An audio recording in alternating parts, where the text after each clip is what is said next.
Colossenses capítulo 1 e o verso de número 13. Wellington, é isso?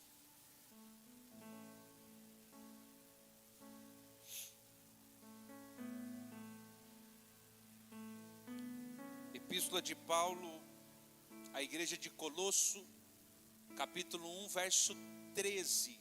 Olha o que está escrito ali.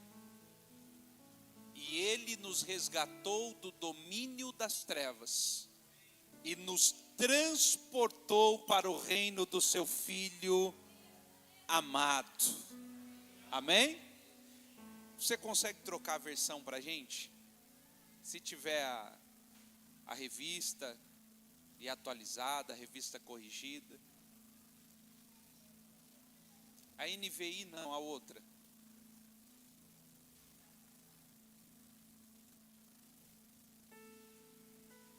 Isso, obrigado. Olha o que diz. O mesmo texto, revista e atualizada. Ele nos libertou ele nos libertou do império das trevas e nos transportou para o reino. Pai, nós queremos agradecer ao Senhor, obrigado por tudo que o Senhor já tem feito até aqui. Obrigado porque nós temos visto o teu favor e graça sobre nós.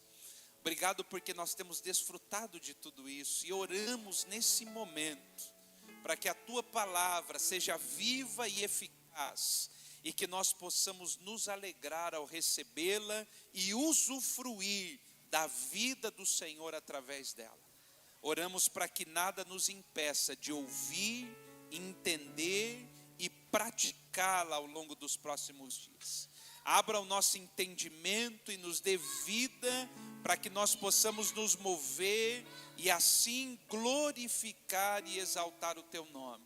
Pai, nós pedimos ao Senhor que nada possa impedir decisões na noite de hoje. Oramos para que toda ação mental, espiritual, que nos desafia, que nos confronta, Senhor, e que certamente tentará nos impedir de chegar até o momento da decisão, seja rompida, quebrada, e que a palavra do Senhor nos ajude a vencer e romper tudo aquilo que nós precisamos para chegar até a decisão de manifestar publicamente a decisão do Espírito do Senhor na nossa vida e no nosso coração. É o que oramos no nome de Jesus. Amém e amém. Queridos, hoje o nosso dia já começou maravilhoso.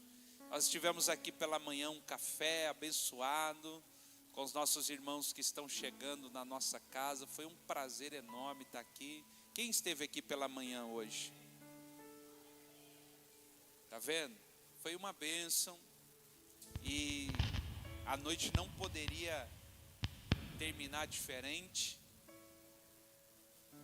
senão com o batismo nas águas.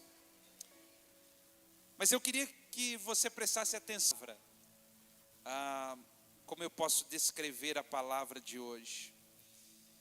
É uma palavra de ensinamento, ao mesmo tempo que é uma palavra de salvação. Porque se tem algo que nós precisamos aprender, é a respeito da salvação. Quando o apóstolo Paulo descreve em Efésios capítulo 6 a respeito da armadura de Deus, ele coloca a salvação no desenho do capacete, o capacete da salvação, aquilo que de alguma forma protege a nossa mente, aquilo que de alguma forma protege o nosso pensamento. Porque é muito comum você encontrar pessoas que imaginam que não serão salvas. Talvez o maior medo das pessoas é não ser salvas, porque elas acreditam e associam que salvação tem a ver com a sua própria obra. Elas associam a salvação com a sua própria conduta, mas o que eu quero começar a construir essa noite é que salvação não tem a ver com a sua obra, salvação tem a ver com a obra de Cristo Jesus no Calvário. Salvação não tem a ver com aquilo que você faz, salvação tem a ver com aquilo que Cristo Jesus fez no Calvário, quando derramou o seu sangue e remiu o pecado de todos nós. Eu preciso crer que salvação não é aquilo que eu estou fazendo, salvação é aquilo que Jesus fez por nós. E quando eu entendo isso, por mais que o diabo tente alcançar a minha mente, dizendo: olha, você errou, você pecou, e por isso você não será salvo, você vai ter a convicção de dizer a ele: Satanás, eu confesso que errei, eu admito que caí, mas eu creio que não há pecado que o sangue de Jesus não perdoe, quando há um coração quebrantado e arrependido. Um dia, todos nós, sem exceção, estávamos dentro do império das trevas. É isso que o apóstolo Paulo diz aqui. Algo chamado império das trevas. Pastor, o que é o império das trevas? Um dia todos nós estávamos ali, dominados pelo diabo, cumprindo os desejos da carne. E ao cumprir os desejos da carne, vivíamos como adúlteros, mentirosos, alcoólatras, drogados, viciados. Mas a Bíblia diz que Ele foi lá no império das trevas e nos transportou para o reino do seu Filho amado. E aqui você precisa entender, quando nós falamos sobre o império das trevas, veja que o apóstolo Paulo usa duas palavras totalmente diferentes para descrever as trevas e o reino do seu Filho. Ele poderia ter dito o reino das trevas e o reino do seu Filho, mas ele não disse. A palavra que o apóstolo Paulo usou para descrever o império das trevas é uma palavra que define um governo de imposição, não um governo legítimo, mas um governo autoritário, um poder que oprime. Essa é a sensação de estar dentro do império das trevas, talvez tendo tudo, mas vivendo uma vida oprimida. Pastor, essa é a minha realidade. Eu sou oprimido, eu não entendo de onde vem essa angústia que visita o meu coração. Não há motivo, não há razão. Mas isso me oprime, me visita. Isso é uma característica do império das trevas. Pastor, você não entende. É um impulso, é um desejo, é uma vontade sobre-humana de fazer. Eu não quero beber, eu não quero fumar, eu não quero me prostituir, eu não quero me drogar, mas quando eu vejo, eu já estou lá. Não é por vontade, eu até tento, eu até luto, mas eu não consigo. É por isso que a Bíblia diz: não foi você que saiu do império das trevas e foi para o reino do seu Filho. Não, não é vontade própria, não é por conta própria, foi Ele. E é só por Ele que Ele nos arrancou do império das trevas e nos transportou para o reino do seu Filho. A boa notícia que eu tenho para dizer para você é que Ele está aqui essa noite para transportar as pessoas do império das trevas para o reino do seu Filho amado.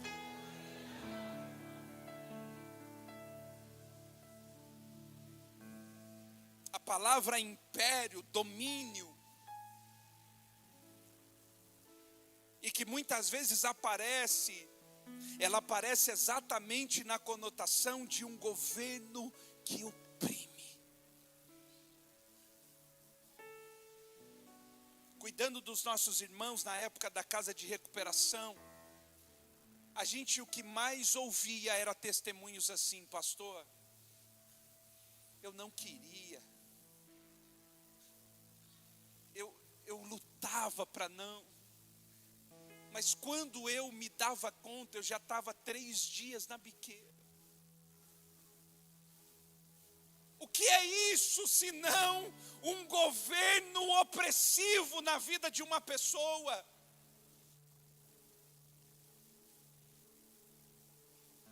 Mas aí o apóstolo Paulo diz: foi transportado para o reino.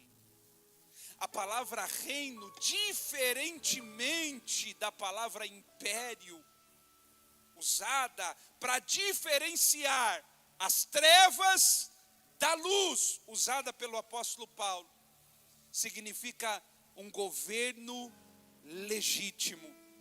Diferente do império que é estabelecido por força e opressão, o reino verdadeiro está associado a Jesus.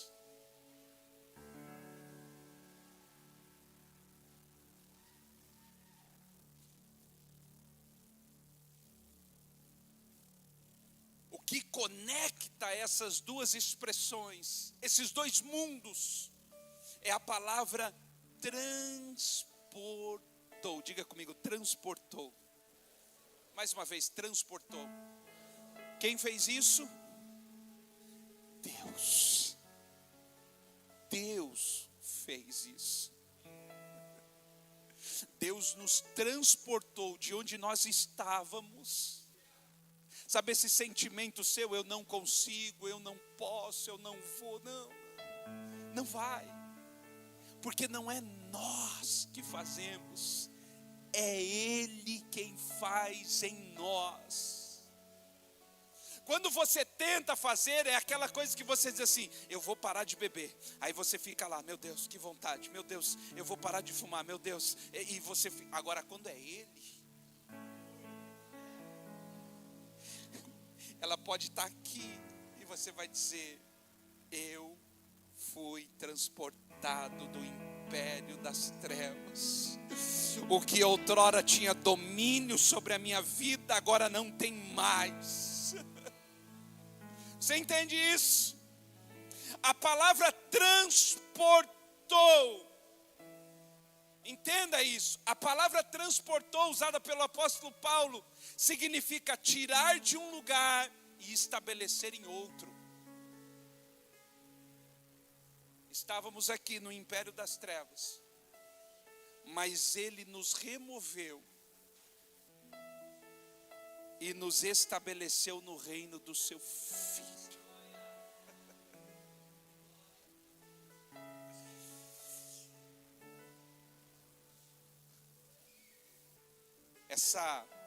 Esse verbo transportar, ele é usado e foi usado no decorrer da história. Quando os reis invadiam uma nação, conquistava aquela nação e transportava aquele povo para a sua região. Quando um rei dominava uma geografia, então ele transportava o povo, porque agora ele tem governo. Sabe o que o apóstolo Paulo diz? Nas entrelinhas do texto que nós acabamos de ler, ele venceu a batalha. Não, você não entendeu. Colossenses é uma carta escrita pós-cruz. A cruz já havia acontecido aqui. Ele já havia vencido. E o que o apóstolo Paulo está dizendo é: ele venceu. E como um rei vitorioso, ele está nos transportando para o reino do seu Filho amado. Diga para quem está do seu lado: ele é vitorioso.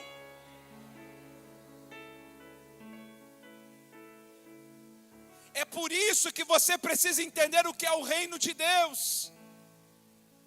Porque a única forma de nós vivermos no mundo, sabe qual foi a oração de Jesus? Na oração sacerdotal de Jesus, uma das falas da oração de Jesus é assim: Senhor, eu não peço que o Senhor tire eles do mundo, eu peço que o Senhor livre eles do mal. Olha essa palavra. Eu não peço que o Senhor tire eles do mundo, ou seja, eles continuarão no mundo, mas que o Senhor livre eles do mal. Ora, que palavra é essa? Como viver no mundo e não ser contaminado por ele? É algo óbvio. Nós estamos no mundo, vivendo dentro do reino de Deus. Você entendeu isso? Nós estamos no mundo, mas não vivemos como mundo, porque nos movemos dentro do reino de Deus. Nós estamos no mundo, mas nós não falamos como mundo, porque nos movemos através do reino de Deus. Nós estamos no mundo, mas não nos comportamos como mundo, porque estamos dentro do reino de Deus. Fomos tirados de lá, fomos arrancados de lá e fomos inseridos dentro do reino do seu Filho. É isso que as pessoas olhavam para Daniel e diziam assim: cara, como é que pode? Você está aqui, está distante de tudo, não tem ninguém perto, por que você não usufrui de todo o banquete do rei? Porque eu estou no mundo, mas me movendo dentro do reino de Deus. Fui transportado. Agora, como Deus faz isso, pastor Vitor? Pastor Jedson, como é que alguém em sã consciência, veja a consciência de Deus. Deus diz assim: eu vou pegar um alcoólatra, eu vou pegar um viciado, eu vou pegar alguém que não vale um centavo e vou transportar para o reino do meu filho. Aquele que não tinha valor nenhum aqui, passará a ter um alto valor aqui. Como é que Deus fez isso?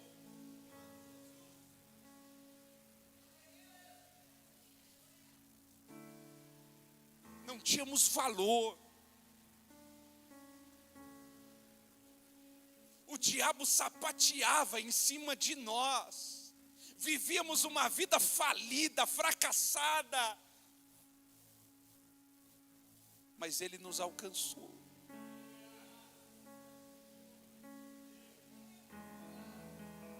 Ele nos comprou.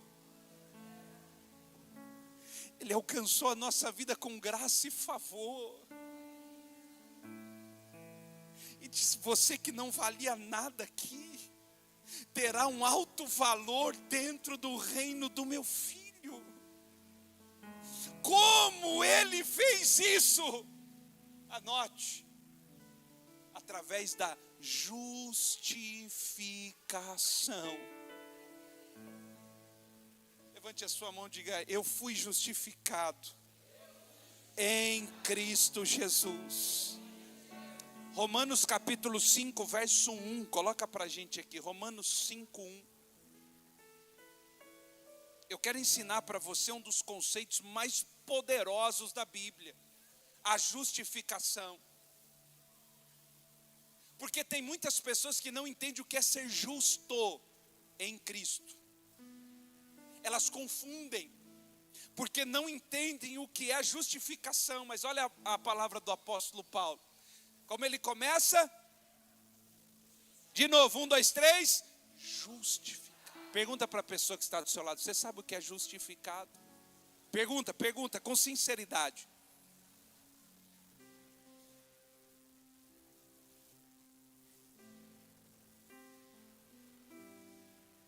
Justificados, pois mediante a temos paz com Deus por meio de nosso Senhor. Como é que Deus pega alguém do império das trevas e introduz no reino do seu filho? Não valia nada e aqui tem valor. Como? Através da justificação. Entenda isso. Porque isso não vai libertar apenas as pessoas que não conhecem a Jesus. Isso vai libertar muito crente que anda debaixo de um jugo.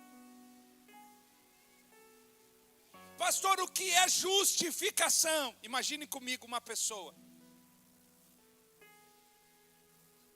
Ela está andando com o seu carro.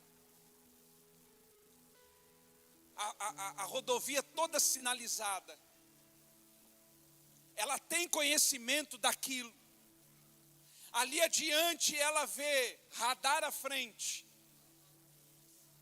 E ela acelera o seu carro conscientemente. E ela passa em alta velocidade.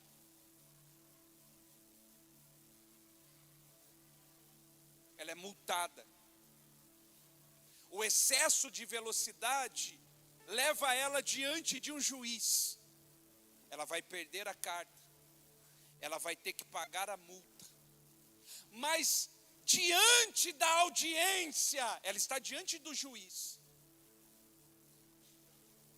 Mas antes do juiz proferir a sentença daquela pessoa, alguém aparece e diz assim: quanto é a conta? Quanto é a multa? Quanto essa pessoa tem que pagar? É X. Ele diz: eu pago. Está pago. Então o juiz, diante daquela pessoa, diz assim: pode ir embora. E a pessoa diz assim: como assim pode ir embora? Assim, porque alguém pagou a conta. Presta atenção no que é justificado. O juiz não está dizendo: você não passou em alta velocidade. O juiz não está dizendo: você é um bom motorista. O que o juiz está dizendo: você pode ir porque alguém pagou a conta. Você errou. Você tinha que pagar, mas alguém pagou no seu lugar.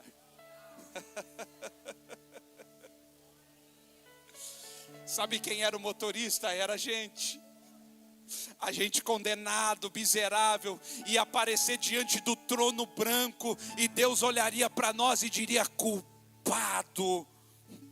Ah, mas não, antes de aparecer diante do trono branco, apareceu o Cordeiro de Deus, que tira o pecado do mundo, e ele disse: eu pago a conta.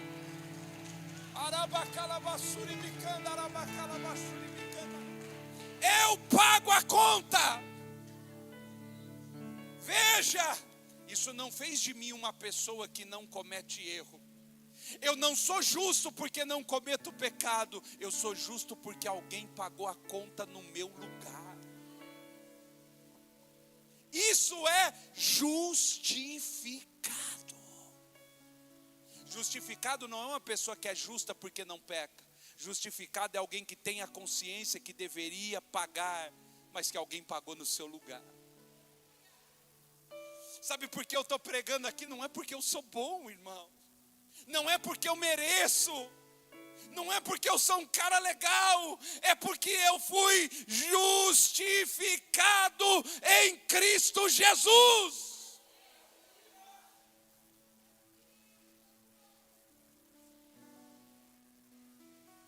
A justificação é isso. É Deus como juiz ver que Cristo Jesus pagou a multa do pecado. E porque alguém pagou a multa, Ele nos declara justo. Bate no ombro do seu irmão e diga assim: a nossa dívida era alta. Diga para ele: a nossa dívida era alta. Diga para ele: era tão alta que o ouro não podia pagar. Diga: era tão alta que a prata não poderia pagar. Diga: era tão alta que o bronze não poderia pagar. Diga: era tão alta que apenas Cristo Jesus, descendo do céu, pôde pagar a conta. Ele pagou o preço da minha salvação. Ele pagou o preço da minha salvação. Você não foi comprado com ouro. Você não foi comprado com prata. Você não foi comprado com nada corruptível dessa terra, mas você foi comprado pelo precioso sangue de Jesus. É esse sangue que nos perdoou, que também nos justifica. A graça de Deus é infinitamente maior do que o maior pecado que nós cometemos. Deus poderia, preste atenção, Deus poderia ser proporcional. Você pecou X e eu vou pagar X. Proporcional. Para você entender melhor, o seu pecado valia R$10, eu vou pagar R$10. Tá quite. Irmão, a conta estaria paga. Não teria problema. Se nós devêssemos 100 e Deus desse 100, pagaria a conta. Mas Ele não fez isso. Por isso João 3,16, porque Ele amou o mundo de tal maneira que deu o seu filho. Sabe o que é o seu filho? Vocês devem algo, mas eu vou dar algo para pagar essa conta infinitamente maior do que aquilo que você deve. Você não entendeu. Não, você não entendeu. Romanos capítulo 5, verso 20.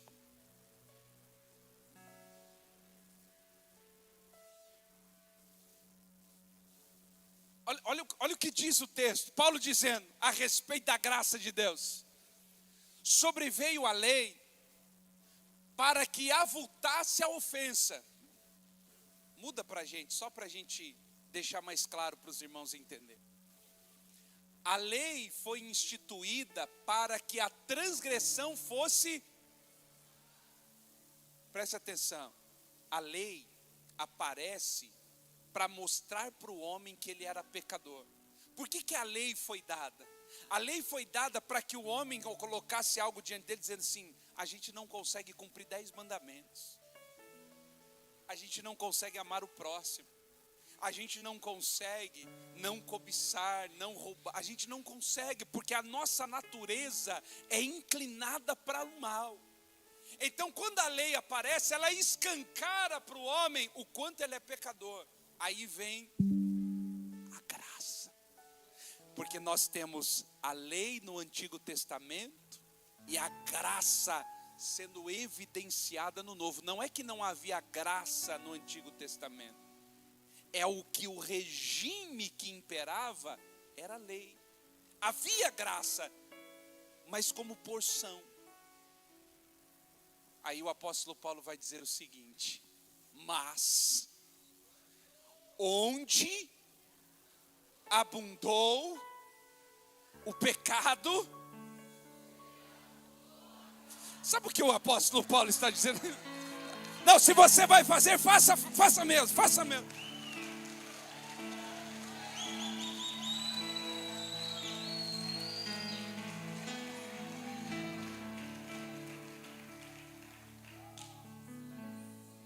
Sabe o que o apóstolo Paulo está dizendo? Onde o pecado abundou, ou seja, onde ele foi grande. Por isso ele usa a expressão abundou. Sabe o que é algo abundante? É algo que transborda, que excede. Mas sabe o que eu vi hoje?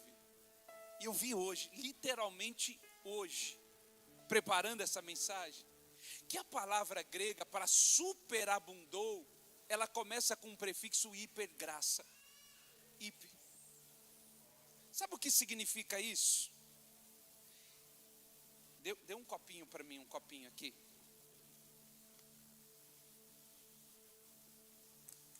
Isso era o pecado. Onde o pecado abundou. Paulo está dizendo, olha, tinha um pecado. E ele veio. E ele abundou. Mas o que é a graça? A graça, para que você, é como se a gente tentasse encher esse copo com a água dessa piscina.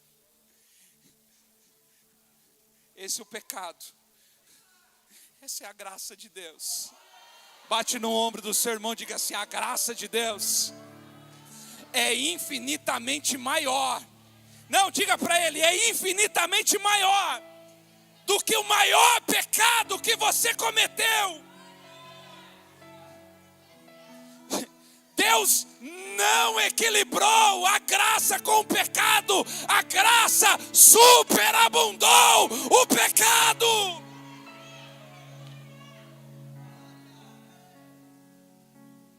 Deus não quitou, Deus superabundou. É como se Deus estivesse dizendo assim, eu vou dar o filho. Ele vai pagar a conta e vai exceder aquilo que Adão cometeu.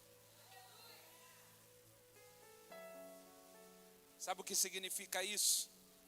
Não há pecado que eu tenha cometido no passado, e não há pecado que eu cometa no futuro, que a conta já não esteja paga. Não, isso foi muito pouco para quem não entendeu o sacrifício de Jesus. Diga comigo, nenhum erro do passado. Diga do meu passado.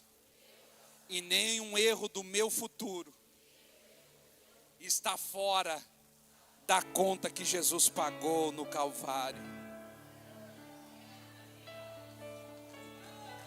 Graça de Deus!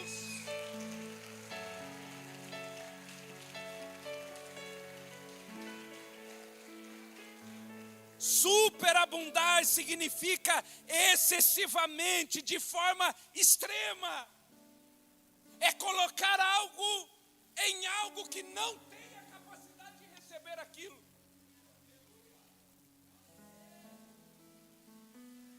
É por isso que Isaías capítulo 1, verso 18 vai dizer o seguinte, Isaías 1:18. Olha o que é abundante graça. 1:18. Então os irmãos vão ver, meu Deus. Então, sim, vinde e arrazoemos, diz o Senhor Yahvé. Ainda que os vossos pecados sejam como, quem sabe a cor da escarlata? Vermelho, vermelho intenso, pecado vermelho. Eles se tornarão, olha Isaías dizendo, onde abundou o pecado, vermelho, intenso, superabundou a graça, se tornarão brancos como a, ainda que sejam vermelhos como o carmesim, se tornarão brancos como a lã. Graça de Deus.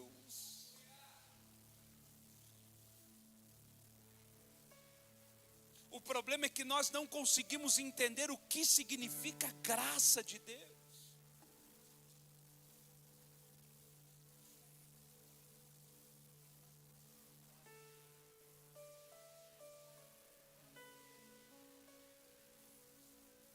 A grande cobrança da maioria das pessoas se dá. Tá, pastor, eu fui justificado e aí a graça de Deus superabundou, então Deus perdoou o pecado do passado, do futuro, então vamos pecar que a conta está paga. Romanos capítulo 6, verso 1.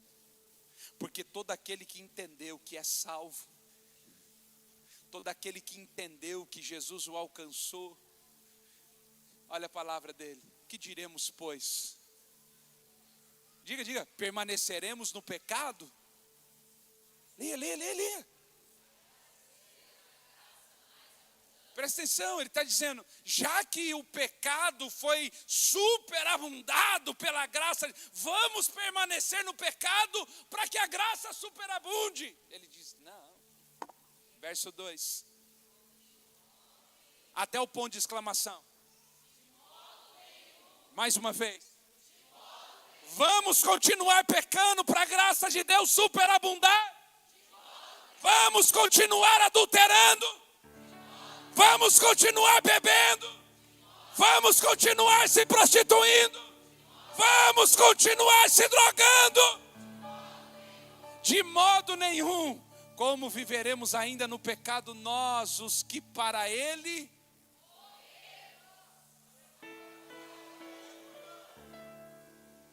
Sabe o que é o batismo? O batismo é o símbolo da morte. Toda pessoa que é submersa, ela está dizendo, eu estou morrendo para a velha criatura. O Adão que habita em mim está morrendo, sendo sepultado. Para que através de mim, Cristo possa viver a partir de agora. Até agora era Adão, a velha natureza, a velha criatura, mas a partir de agora, Cristo Jesus. Entenda, porque a cobrança se dá aqui. Vai passar pelas águas do batismo e vai continuar pecando, preste atenção. Justificação é Deus me declarando justo, é um ato. Isso não é um processo. Justificação não é processo. Até porque justificação é um termo jurídico. É um ato. É o juiz determinando, é justo.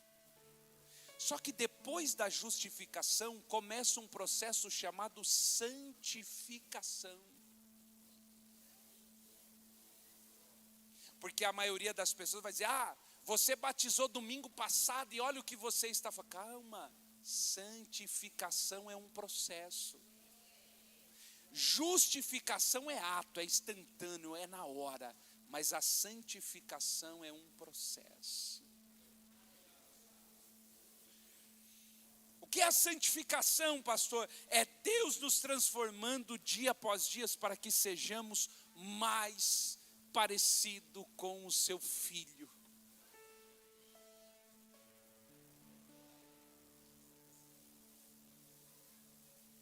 Nós somos reprovados nesse momento. Porque qual é o entendimento de algumas pessoas? Não, pastor, eu primeiro vou ser santo e depois eu me batizo. Porque tem coisas que eu preciso consertar na minha vida. Não, você não conserta antes. O Espírito conserta no processo.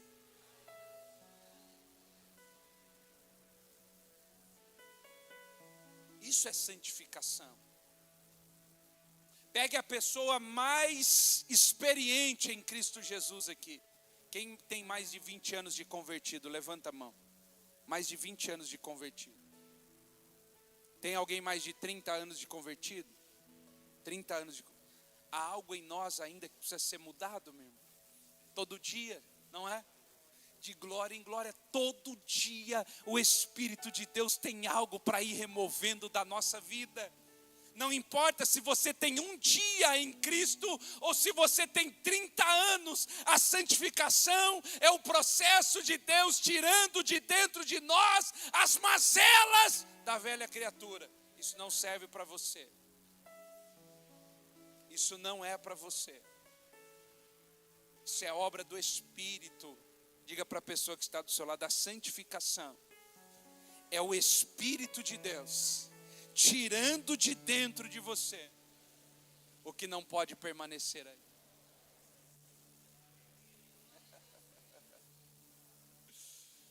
Ai, meu Deus. Se tem algo que o diabo não suporta, é quando um crente entende que é justificado em Cristo Jesus. Por que, pastor, ele não suporta? Porque ele sabe que não é por aquilo que ele está fazendo, mas é por aquilo que Cristo Jesus já fez no Calvário.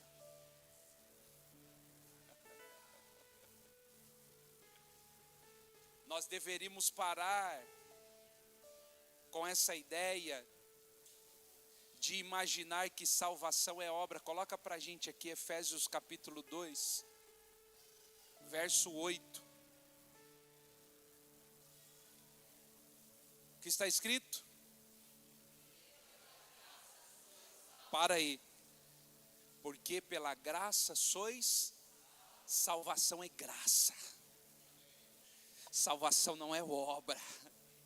Salvação é graça, salvação é o que Cristo fez, salvação é o que Jesus consumou. Quando Jesus estava no Calvário, ele com os braços estendidos nos pregos disse: está consumado. Sabe o que ele disse? A obra que precisava ser feita, eu estou terminando. A cruz foi completa. Jesus não deixou nada para que você fizesse. Salvação é exclusiva do Calvário. Porque pela graça sois mediante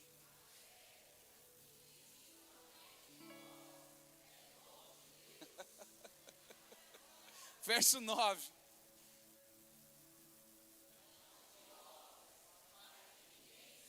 Você imagina se salvação fosse mediante ao que a gente faz? A gente olharia para as pessoas dentro da igreja dizendo: deixa eu abotoar o blazer, que esse é um privilégio de poucos. Não, peça para abotoar quem está de blazer aí. E veja o teste. Já vou desabotoar também, porque é rapidinho, só para mostrar. Dá aquela... Não. Já ia agir como acusador das vossas almas aqui.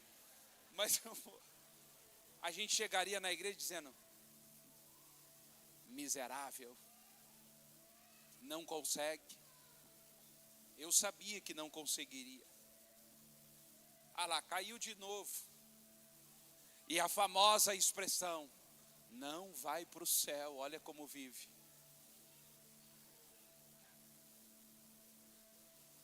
Salvação não é obra. Agora preste atenção, não é obra minha, foi obra de Cristo Jesus no Calvário. Ninguém pode se gloriar dizendo: eu fiz algo que vai me salvar. Não. Você pode ser a pessoa mais boa da terra. Você pode ser a pessoa mais caridosa da terra. Não é obra. Aliás, as nossas obras de justiça diante de Deus são conhecidas como trapos de imundície. A mais justa obra, trapo de imundície, não serve para nada. Graça de Deus. Aí olha o que o apóstolo Paulo termina no verso 10, que a gente não lê. A gente gosta do 8 e do 9, mas não esquece do 10. Porque somos criados onde? Criados onde? Para... Espera aí, entenda aqui. Volta aqui. Verso 8. Porque pela graça sois salvos mediante a fé. Isso não vem de Deus. Isso não vem de vós, é dom de Deus. Verso 9.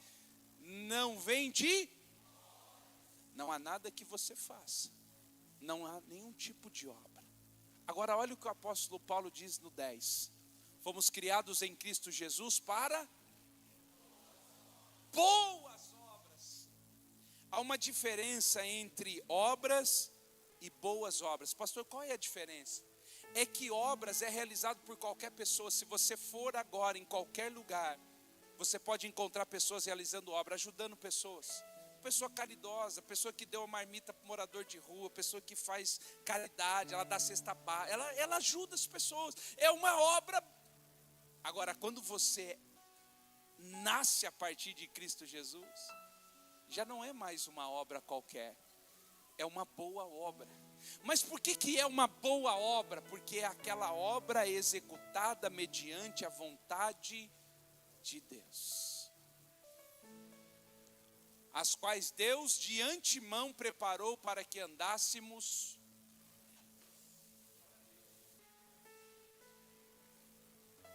Uma das coisas que nós precisamos entender é que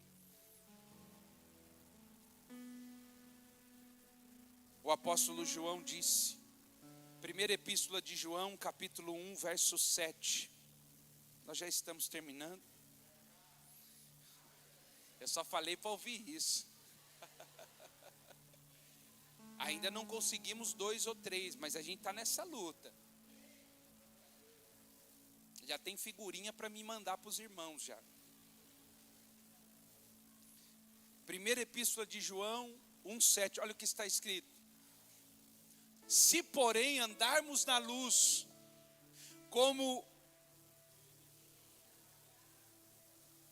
Não, vamos de novo. Volta o texto. Vamos lá, 1, 2, 3 e... Se...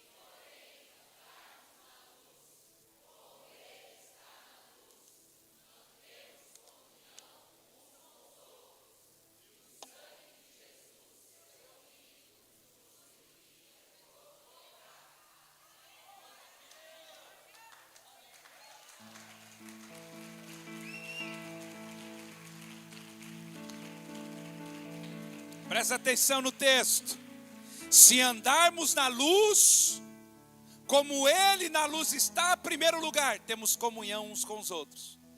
Primeiro lugar, crente que não tem comunhão é porque não está na luz, está em trevas. Eu não gosto, não dá para mim conviver com o irmão é meio chato. Irmão, você também é.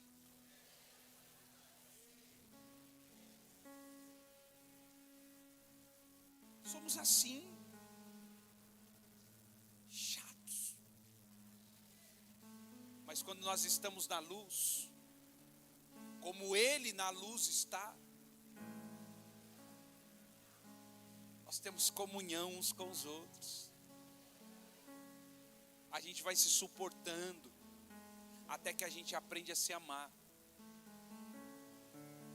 Sabia disso?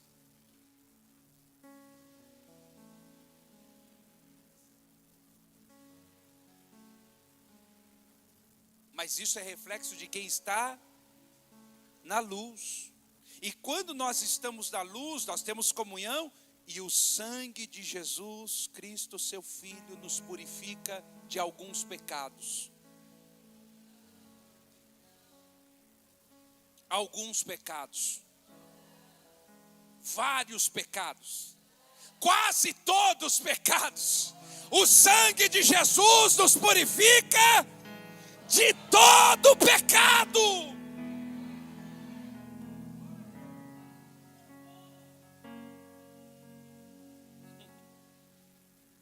E aí a gente fica ali permitindo que o diabo venha alfinetar a nossa vida. Diga aí para a pessoa que está do seu lado. Olha bem no olhinho dele agora. A gente está acabando a mensagem. Se ele ficar bravo, você olha para ele e fala: você está na treva, meu amigo. Porque tem aquele irmão que você falou assim, já é a terceira vez que o pastor falou para olhar para o lado, eu não aguento mais. Está quase precisando de uma oração de libertação aí. Diga para ele assim: o diabo é melhor que você. Pera, não escandaliza. Tá filmando, né? Vai pegar só esse corte. É por isso que eu não vou na reconciliar, porque o pastor de lá fala muita bobagem. Aí, tá vendo? É por isso que as crianças é uma benção. Diga para ele: o diabo é melhor que você só no passado.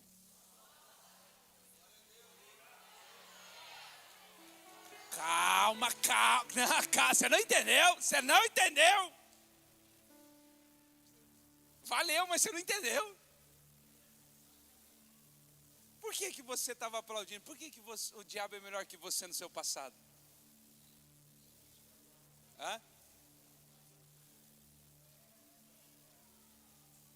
A gente sabe como foi o começo do diabo, sim ou não? Você sabe como é que foi o começo do diabo? O diabo não começou sendo diabo. A palavra diabo significa adversário. Ele se tornou um adversário. Ele não era o querubim ungido. Começo maravilhoso. Sabe como que era o nosso passado? Terrível. Agora, sabe o que diferencia uma história da outra? O futuro. Tá vendo? Aí eu vi que você não entendeu.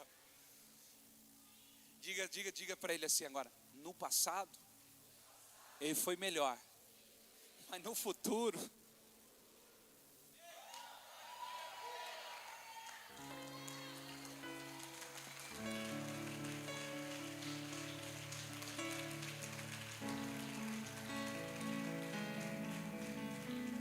No passado teve algo extraordinário. Sabe qual é o futuro? Que está reservado para o diabo e os seus anjos? O lago de fogo. Mas para nós, eu vou dizer de novo, para nós, o reino do seu filho amado. Hebreus capítulo 10, verso 19 e 20, a gente encerra com isso. Os nossos irmãos da música, ajuda a gente aqui enquanto isso. Eu vou pedir para os obreiros desliga para a gente usar, que vem bem central aqui, ó, esse ar central aqui. Será que você pode ler comigo aqui? Tendo, pois...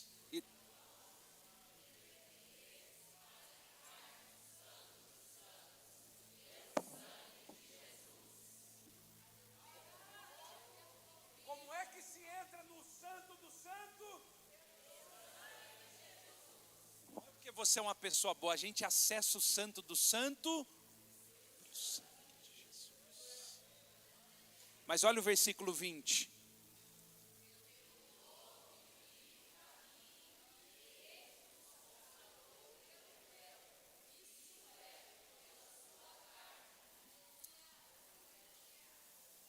Sabe o que a cruz fez?